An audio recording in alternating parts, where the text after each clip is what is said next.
Rameswaram cafe bomb ಬ್ಲಾಸ್ಟ್ನ FIR copy TV5ಗೆ ಲಭ್ಯವಾಗಿದೆ. ರವಾ ಇಡ್ಲಿ ತೆಗೆದುಕೊಂಡಿದ್ದ ತಿಂದಿದ್ದ ಇವನು ಆನಂತರ ಉಂಡಮನೆಗೆ ದ್ರೋಹ ಬಗೆಯೋದು ಅಂತಾರಲ್ಲ, ತಾನು ತಿಂದಿದ್ದ ಸ್ಥಳಕ್ಕೇನೆ ಬಾಂಬ್ ಇಟ್ಬಿಟ್ಟು ಹೋದ ಅಂತ.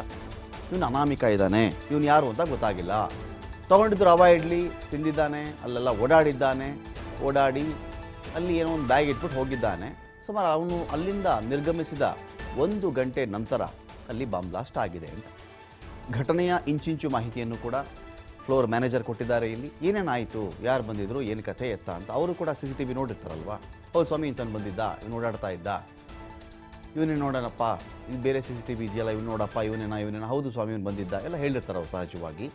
ರವಾ ಇಡ್ಲಿ ತೆಗೆದುಕೊಂಡಿದ್ದಂಥ ವ್ಯಕ್ತಿಯ ಕೈನಲ್ಲಿ ಬ್ಯಾಗ್ ಇದ್ದಿದ್ದು ನಾನು ನೋಡಿದ್ದೀನಿ. ಬ್ಯಾಗ್ ಇತ್ತು ಅವನ ಕೈಲಿದ್ದಂಥ ಬ್ಯಾಗನ್ನು ವಾಶ್ ಬೇಸಿನ್ ಬಳಿ ಇಟ್ಟಿದ್ದು ಕಣ್ಣಾರೆ ಕಂಡೆ ಸ್ವಾಮಿ ನಾನು. ಅವನು ಯಾವ ಬ್ಯಾಗನ್ನು ಹಿಡ್ಕೊಂಡಿದ್ನೋ ವಾಶ್ ಬೇಸಿನ್ ಬಳಿಯಲ್ಲಿ ಇಟ್ಬಿಟ್ಟು ಹೋಗಿದ್ದು ನಾನು ಕಣ್ಣಾರೆ ಕಂಡಿದ್ದೇನೆ. 11:30ಕ್ಕೆ ಇವನು ರವಾ ಇಡ್ಲಿ ತಗೊಂಡಿದ್ದ. ಈ ಶಂಕಿತ ಏನು ಮಾಡ್ತಾನೆ, ಬ್ಯಾಗನ್ನು ಅಲ್ಲೇ ಇಟ್ಬಿಟ್ಟು ಹೋಗಿದ್ದ. ರವಾ ಇಡ್ಲಿ ತೆಗೆದುಕೊಂಡಿದ್ದ ಅನಾಮಿಕನೇ ಈಗ ಬಾಂಬ್ ಕೋರ ಇರಬಹುದು ಅಂತ ಮಾಹಿತಿ ಕೊಡ್ತಾ ಇದ್ದಾರೆ ಅವರು. ಯಾವ ಬ್ಯಾಗಲ್ಲಿ ಇಟ್ಬಿಟ್ಟು ಹೋಗಿದ್ನೋ ಅದೇ ಬ್ಯಾಗ್ ಸಿಡಿದಿದ್ದಾಗ ಯಾರು ಇಟ್ಬಿಟ್ಟು ಹೋಗಿದ್ನೋ ಅವನ ಮೇಲೆ ತಾನೇ ಅನುಮಾನ ಪಡಬೇಕು ನಾವು. ಅವನು ಬ್ಯಾಗ್ ಇಟ್ಟು ಹೋದ 1.25 ಗಂಟೆಯಲ್ಲಿ ಬ್ಲಾಸ್ಟ್ ಆಗಿದೆ ನೋಡಿ. 12:30ಯಿಂದ 12:45ಗೆ ಅವನು ಅಲ್ಲಿ ಬಂದಿದ್ದ ಹೋದ ಅಂತ ಅಂದುಕೊಳ್ಳೋಣ ನಾವು. ಇಲ್ಲಿ ನಾವು ಚೆಕ್ ಮಾಡಿಕೊಂಡ್ರೆ ಆ ನಂತರದಲ್ಲಿ ಇದು ಬ್ಲಾಸ್ಟ್ ಆಗಿರೋದು. ಸುಮಾರು 1.25 ಗಂಟೆ ಟೈಮ್ ತೊಗೊಂಡು ಇದು ಬ್ಲಾಸ್ಟ್ ಆಗಿದೆ ಅಂತ ಆಯಿತು. ಅಂದರೆ 12:50, 56, 53 ಈ ಟೈಮಲ್ಲಿ ಬ್ಲಾಸ್ಟ್ ಆಗಿರೋದು. ಹಾಗಾಗಿ ಯಾರೇ ಆದರೂ ಅದು ಅನುಮಾನ ಬರುತ್ತೆ. ಇವನು ಬ್ಯಾಗ್ ಇದ್ದಿದ್ದು ನಾನು ನೋಡಿದ್ದೀನಿ, ಇವನು ಇಟ್ಟಿದ್ದು ನಾನು ನೋಡಿದ್ದೀನಿ ಅಂತ ಅವ್ರು ಹೇಳಿದ್ದಾರೆ. ಭಯೋತ್ಪಾದಕ ಕೃತ್ಯ ಇದು ಅಂತ. ಸ್ಫೋಟ ಎಸಗಿದ ಆರೋಪಿಯನ್ನು ಪತ್ತೆ ಹಚ್ಚಿ ಕ್ರಮ ತೆಗೆದುಕೊಳ್ಬೇಕು ಅಂತ ಅವ್ರ ಮನವಿಯನ್ನು ಕೂಡ ಇಲ್ಲಿ ಮಾಡ್ಕೊಂಡಿದ್ದಾರೆ. Floor manager supervisor KV Raju ಅಂತ ಅವರು. ಈ ವ್ಯಕ್ತಿ ಬಂದಿದ್ದ ನೋಡಿದ್ದೀನಿ, ರವಾ ಇಡ್ಲಿ ತೊಗೊಂಡಿದ್ದ ಅವನು, ಅವನ ಕೈಯಲ್ಲಿ ಬ್ಯಾಗ್ ಇತ್ತು, ವಾಶ್ ಬೇಸಿನ್ ಮೇಲೆ ಇಟ್ಟ ಮೇಲೆ ಹೋಗಿದ್ದಾನೆ ಅವನು. ಹೋಗಿ 1 ಗಂಟೆ ನಂತರದಲ್ಲಿ ಈ ಬಾಂಬ್ ಬ್ಲಾಸ್ಟ್ ಆಗಿದೆ ಅಂತ ಅವರು ಮಾಹಿತಿಯನ್ನು ಕೊಟ್ಟಿದ್ದಾರೆ.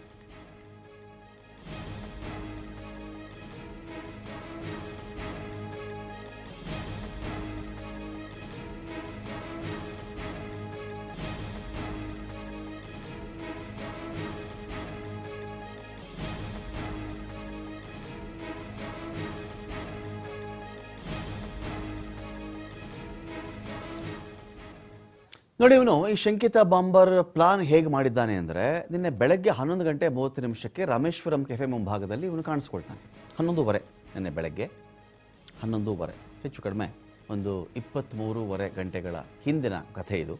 ನನಗೆ ಹೇಳ್ತಿರೋದು ನಿಮ್ಮ ಮುಂದೆ 23:30 ಗಂಟೆಗಳ ಹಿಂದಿನ ಕಥೆ. 23:30 ಗಂಟೆಗಳ ಹಿಂದೆ ರಾಮೇಶ್ವರಂ ಕೆಫೆ ಮುಂಭಾಗದಲ್ಲಿ ಇವನು ಕಾಣಿಸ್ಕೊಳ್ತಾನೆ. ಒಳಗಡೆ ಬರೋಕ್ಕಿಂತ ಮುಂಚೆನೇ ಟೈಮ್ ನೋಡ್ಕೊಂಡು ಬರ್ತಾನೆ ಇವನು ಅಂತ. ಟೈಮ್ ನೋಡಬಾರ್ದಾ? ನೋಡ್ತಾರೆ, ಎಲ್ಲರೂ ನೋಡ್ತಾರೆ. ಆದರೆ ಇವನ ಅಂದಾಜುಗಳೇ ಬೇರೆ ಇತ್ತು ಅಂತ. ಯಾಕೆ ಅಂತ ಹೇಳಿದ್ರೆ, ಇವನಿಗೆ ಲಂಚ್ ಟೈಮ್ ಬೇಕಾಗಿತ್ತು. ಯಾಕೆ ಲಂಚ್ ಟೈಮೇ ಬೇಕಾಗಿತ್ತು? ಲಂಚ್ ಟೈಮಲ್ಲಿ ಹೋಟೆಲ್ಗೆ ಬರ್ತಕ್ಕಂಥ ಜನ ಜಾಸ್ತಿ. ಅಕ್ಕಪಕ್ಕದ ಆಫೀಸೆಲ್ಲ ಇರ್ತಾರಲ್ರಿ, ನೋಡಿರ್ತಾರೆ ಇವರು. ಆ ಆಫೀಸಲ್ಲಿ ಎಷ್ಟೊತ್ತಿಗೆ ಲಂಚಿಗೆ ಬಿಡ್ತಾರೆ, ಇಲ್ಲಿ ಎಷ್ಟೊತ್ತಿಗೆ ಲಂಚಿಗೆ ಬಿಡ್ತಾರೆ. ಈ ಒಂದು ಹೋಟೆಲ್ ಎಷ್ಟು ದಿನ ಯಾವ್ಯಾವ ಟೈಮಲ್ಲಿ ರಶ್ ಆಗಿರುತ್ತೆ, ವೀಕೆಂಡ್ ಆದ್ರೇನು, ಫ್ರೈಡೇ ಆದ್ರೇನು, ಶನಿವಾರ ಆದ್ರೇನು, ಭಾನುವಾರ ಆದ್ರೇನು, ಸೋಮವಾರ ಆದ್ರೇನು, ಒಂದು ಅಂದಾಜು ಇದ್ದೇ ಇರುತ್ತೆ ಅವ್ರಿಗೆ. ಈ ಟೈಮಲ್ಲಿ ಇಷ್ಟು ಜನ ಇರ್ತಾರೆ ಈ ಹೋಟೆಲಲ್ಲಿ. ಇವನೇನು ಮಾಡ್ತಾನೆ, 11:34 ಏನು ಮಾಡ್ತಾನೆ, ರಾಮೇಶ್ವರಂ ಕೆಫೆಗೆ ಎಂಟ್ರಿ ಕೊಡ್ತಾನೆ, ಕ್ಯಾಶ್ ಕೊಡ್ತಾನೆ. ಅದು ಕೂಡ ಒಂದು ಮ್ಯಾಟ್ರ್ ಆಗುತ್ತೆ. ಯಾಕೆಂತ ಹೇಳಿದ್ರೆ, ಅಕಸ್ಮಾತ್ ನೀವು ಚೆಕ್ ಮಾಡ್ಕೊಳ್ಳಿಬೇಕಿದ್ರೆ, ಸಪೋಸು ಒಬ್ಬ ವ್ಯಕ್ತಿ ಫೋನ್ಪೇ, Paytm, ಇನ್ಯಾವುದು ಗೂಗಲ್ ಪೇ ಈ ತರಹದ್ರಲ್ಲಿ ಹಣ ಕೊಟ್ಟಿದ್ರೆ ಏನಾಗುತ್ತೆ ನಿಮ್ಗಾಗ, ಅವನ ಫೋನ್ ನಂಬರ್ ಅಂತೂ ಸಿಕ್ಕಿಬಿಡುತ್ತೆ ಚೆಕ್ ಮಾಡಿಕೊಂಡ್ರೆ. ನಿಜ ಅಲ್ವಾ? ಚೆಕ್ ಮಾಡಿದ್ರೆ ಫೋನ್ ನಂಬರ್ ಸಿಗುತ್ತೆ ಒಂದು. ಇಂಥವ್ನು ಬಂದಿದ್ದಾನೆ ಸರ್, ಇವನು ಆ ಟೈಮಲ್ಲಿ ರವಾ ಇಡ್ಲಿ ತಿಂದವ್ರು ಯಾರ್ಯಾರಪ್ಪ, ಇಷ್ಟು ಜನ, ಅದರಲ್ಲಿ ಒಂದೇ ಒಂದು ಪ್ಲೇಟ್ ರವಾ ಇಡ್ಲಿ ಯಾರು ಹೇಳಿದ್ನಪ್ಪ, ಇವನು ಸ್ಪೆಸಿಫಿಕ್ಕಾಗಿ ಏನು ಕೇಳಿದ್ನಪ್ಪ, ಇವನು. ಅವನ ನಂಬರ್ ಆ ಟೈಮಲ್ಲಿ ಚೆಕ್ ಮಾಡ್ಕೊಂಬಿಟ್ಟು ಸಿಕ್ಕಾಕೊಂಡ್ಬಿಡ್ತಾನೆ. ಇವನೇನು ಮಾಡಿದ್ದಾನೆ, ಕ್ಯಾಶ್ ಕೊಡ್ತಾನೆ, ಅಲ್ಲಿಗೆ ದುಡ್ಡು ಕೊಟ್ಟು ರವಾ ಇಡ್ಲಿ ತೊಗೋತಾನೆ. ಇವನು ಪ್ರೂಫ್ ಬಿಡಬಾರ್ದಲ್ಲ ಅಲ್ಲಿ. ಇವನು ಕ್ಯಾಪು ಹಾಕ್ಕೊಂಡಿದ್ದ, ಮಾಸ್ಕು ಹಾಕ್ಕೊಂಡಿದ್ದ ಅಂತ ಕಾಣಿಸ್ಬಾರ್ದು ಇವನು ಅಂತ. ಅದರಲ್ಲಿ ಸರಿಯಾಗಿದೆ ಬಿಡಿ, ಆ ಫೋಟೋಗಳು ನಿಮ್ಗೆ ಆಗಲೇ ಓಡಾಡ್ತಾ ಇದೆ, ವಿಡಿಯೋ ಕೂಡ ಸಿಕ್ಕಿದೆ ನಮಗೆ, ಅದು ಬೇರೆ ವಿಚಾರ. ಕ್ಯಾಶ್ ಕೊಟ್ಟು ಏನು ಮಾಡ್ತಾನೆ, ರವಾ ಇಡ್ಲಿ ಖರೀದಿ ಮಾಡ್ತಾನೆ. ಸಿಕ್ಕಿ ಹಾಕಿಕೊಳ್ಳುವ ಭೀತಿಯಿಂದ ಇವನು ಆನ್ಲೈನ್ ಪೇಮೆಂಟನ್ನು ಮಾಡೇ ಇಲ್ಲ.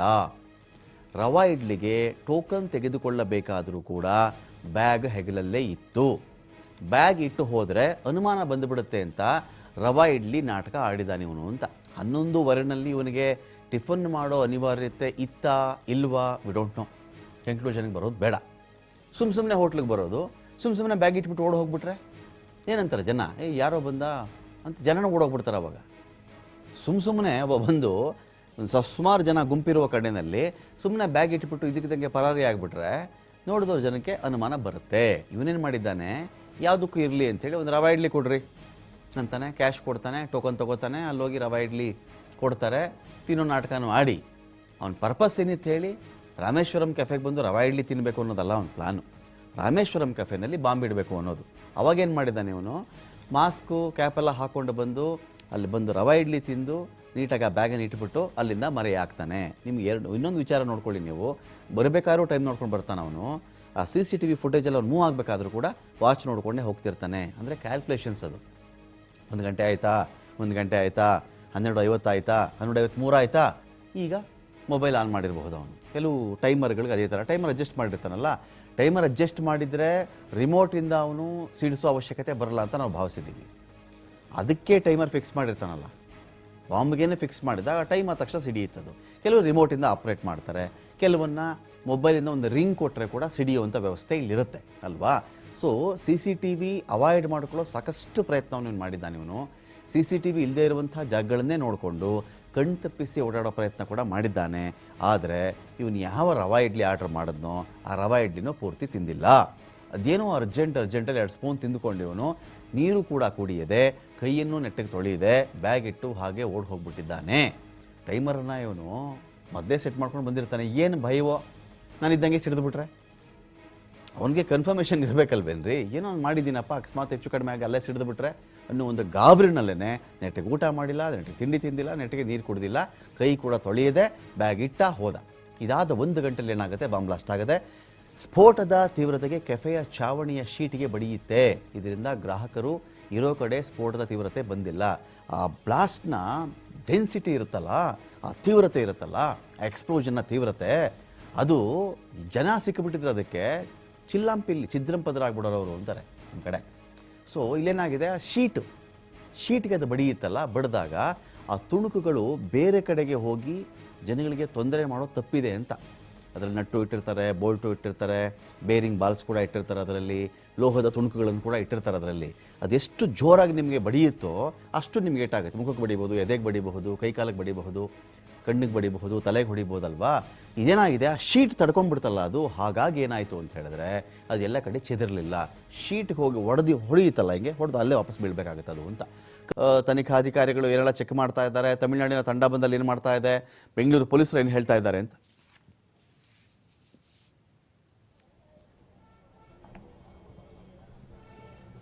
ಖಂಡಿತ ರಮಾಕಾಂತ್, ಏನು ನಿನ್ನೆ ರಾಮೇಶ್ವರಂ ಕೆಫೆಯಲ್ಲಿ ಬಾಂಬ್ ಬ್ಲಾಸ್ಟ್ ಆಗಿತ್ತು, ಅದಕ್ಕೆ ಸಂಬಂಧಪಟ್ಟಂತೆ ಈಗ ತನಿಖಾ ಸಂಸ್ಥೆಗಳು ತನಿಖೆಯನ್ನು ಕೂಡ ಚುರುಕುಗೊಳಿಸಿರುವಂಥದ್ದು. ನನಗೆ ಸದ್ಯ ರಾಮೇಶ್ವರ ಕೆಫೆಯ ಮುಂಭಾಗದಲ್ಲಿ ನೀವೀಗ ದೃಶ್ಯಗಳಲ್ಲೂ ಕೂಡ ಗಮನಿಸ್ತಾ ಇರಬಹುದು. ಈಗಾಗಲೇ NSGಯ ತಂಡವೂ ಕೂಡ ಇಲ್ಲಿ ಬಂದು ಇಲ್ಲಿ ಪರಿಶೀಲನೆಯನ್ನು ಕೂಡ ಮಾಡ್ತಾ ಇರುವಂಥದ್ದು. ಅಂದರೆ ಈ ಒಂದು ಬಾಂಬ್ ಬ್ಲಾಸ್ಟ್ ಆದ ಸಂದರ್ಭದಲ್ಲಿ ಇಲ್ಲಿ FSLಗೆ ಸಂಬಂಧಪಟ್ಟಂತೆ ಯಾವ ರೀತಿಯಾಗಿ ತನಿಖೆಯನ್ನು ಮಾಡ್ಬೋದು ಅನ್ನೋ ಎಲ್ಲ ತನಿಖಾ ತಂಡಗಳು ಕೂಡ 7-8 ತನಿಖಾ ತಂಡಗಳು ಕೂಡ ಇಲ್ಲಿ ಬಿಡುಬಿಟ್ಟಿದೆ ಅಂತ ಹೇಳ್ಬೋದು. ಅಂದರೆ CCB ಪೊಲೀಸರು ಒಂದು ಕಡೆ ಒಂದು 5 ಜನ ಸಂಕಿತರನ್ನು ಕೂಡ ಈಗಾಗಲೇ ವಶಕ್ಕೆ ಪಡೆದಿರುವಂಥದ್ದು. ಅವರನ್ನು ಅಂದರೆ ನಿನ್ನೆ ಏನು CCTVಯಲ್ಲಿ ಏನು ದೃಶ್ಯಾವಳಿಗಳಲ್ಲಿ ಒಬ್ಬ ಶಂಕಿತ ಉಗ್ರನ ಚಹರೆ ಇದಾಗಿತ್ತು, ಆ ಒಂದು ವ್ಯಕ್ತಿಗೆ ಸಾಮ್ಯತೆ ಇರುವಂಥ ಅವರು ಇದಾರ ಅನ್ನುವಂಥ ಒಂದು ಹಂತದಲ್ಲೂ ಕೂಡ ತನಿಖೆಯನ್ನು ಮಾಡ್ತಿರುವುದು. ಈಗಾಗಲೇ 5 ಜನರನ್ನು ವಶಕ್ಕೆ ಪಡೆದು ಅವರ ತನಿಖೆಯನ್ನು ಚುರುಕುಗೊಳಿಸಿದ್ದಾರೆ. ಜೊತೆಗೆ ಈ ಒಂದು ಶಂಕಿತ ಉಗ್ರ ಏನಿದ್ದಾನೆ, ಉಗ್ರನಿಗೆ ಯಾರು ಈ ಒಂದು ಕೃತ್ಯವನ್ನು ಮಾಡೋದಕ್ಕೆ ಹೇಳಿದ್ರು, ಅವರ ಹಿಂದಿರುವಂಥ ಶಕ್ತಿ ಯಾವುದು, ಆ ಆಯಾಮದಲ್ಲೂ ಕೂಡ ಈಗ ತನಿಖೆಯನ್ನು ಚುರುಕುಗೊಳಿಸಿದ್ದಾರೆ. ಜೊತೆಗೆ ಈ ಒಂದು ಬಾಂಬ್ ಬ್ಲಾಸ್ಟ್ಗೆ ಬಳಸಿರುವಂತಹ ವಸ್ತುಗಳನ್ನು ಕೂಡ ಈಗಾಗಲೇ FSL ವರದಿಗೆ ಕಳಿಸಿರುವಂಥದ್ದು. ಜೊತೆಗೆ ಈ ಹಿಂದೆ ಕರ್ನಾಟಕದಲ್ಲಿ ಅಥವಾ ಇರ್ಬೋದು ಅಥವಾ ಹೊರ ರಾಜ್ಯಗಳಿರ್ಬೋದು ಯಾವ ರೀತಿಯ ಬಾಂಬ್ ಬ್ಲಾಸ್ಟ್ಗಳಾಗಿದ್ದು, ಆ ಒಂದು ಬ್ಲಾಸ್ಟ್ನ ಸಂದರ್ಭದಲ್ಲಿ ಬಳಸಿರುವಂತಹ ವಸ್ತುಗಳನ್ನೇ ಈ ಒಂದು ನಿನ್ನೆ ಇಲ್ಲಿ ಆಗಿರುವಂತಹ ಬ್ಲಾಸ್ಟ್ನಲ್ಲಿ ಬಳಸಿದ್ದಾರೆ ಅನ್ನುವಂಥ ಒಂದು ಆಯಾಮದಲ್ಲೂ ಕೂಡ ತನಿಖೆಯನ್ನು ಚುರುಕುಗೊಳಿಸಿರುವಂಥದ್ದು. ಯಾಕಂತಂದ್ರೆ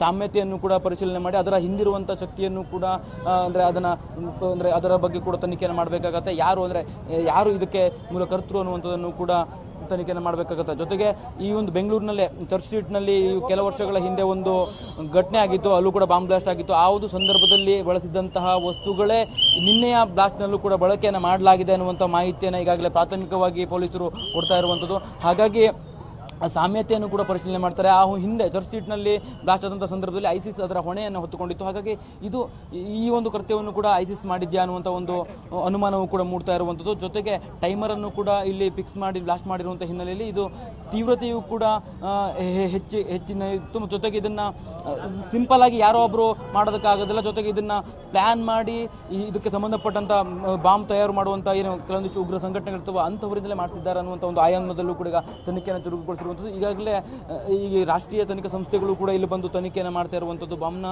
ತೀವ್ರತೆ ಮತ್ತು ಆ ಒಂದು ಬಾಂಬ್ ಬ್ಲಾಸ್ಟ್ ಆದ ಸಂದರ್ಭದಲ್ಲಿ ಸಿಗುವಂಥ ವಸ್ತುಗಳನ್ನು ಕೂಡ ಪರಿಶೀಲನೆ ಮಾಡಲಾಗ್ತಾ ಇದೆ. ಒಟ್ಟಾರೆಯಾಗಿ ಅಂದರೆ 7-8 ತನಿಖಾ ತಂಡಗಳು ಈ ಒಂದು ರಾಮೇಶ್ವರಂ ಕೆಫೆ ನಿನ್ನೆ ಏನು ಬ್ಲಾಸ್ಟ್ ಆಗಿತ್ತು ಅದಕ್ಕೆ ಸಂಬಂಧಪಟ್ಟಂತೆ ತನಿಖೆಯನ್ನು ಕೂಡ ಚುರುಕುಗೊಳಿಸಿರುವಂಥದ್ದು. Ramakant, thank you Karthik.